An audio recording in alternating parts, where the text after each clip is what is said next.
তোমরা যারা কলকাতার বুকে কম টাকায় সেরা খাবার খেতে চাও, তা আবার কলকাতায় বসে, সাউথ ইন্ডিয়ান ফুড, আজকের ভিডিওটা তাদের জন্য পারফেক্ট। দোকানের নামটা পরে বলছি, আগে আসি খাবারের কথায়। এই দোকানে তোমরা সাউথ ইন্ডিয়ান ফুডের পাশাপাশি অনেক ধরনের সস্তার থালি, চাউমিন, রুটি, পরোটা, চা বা কফি পেয়ে যাবে। এই দোকানটি একদম শিয়ালদহতেই অবস্থিত। এইখান থেকেই নিয়ে নিলাম মাত্র 55 টাকায় মশলা ধোসা।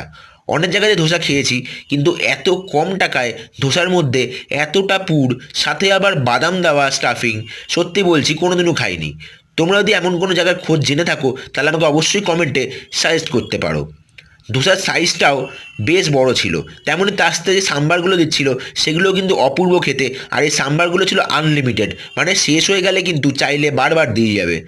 দোকানের নাম সত্যনারায়ণ গুপ্তা। শিয়ালদহ স্টেশনের নর্থ গেট থেকে বেরোলেই দোকানটা একদম চোখে পড়বে। অনেকেই হয়তো দোকানটিকে চেনো, কারা কারা এই দোকান থেকে খাবার ট্রাই করেছো কমেন্টে জানাতে একদমই ভুলো না।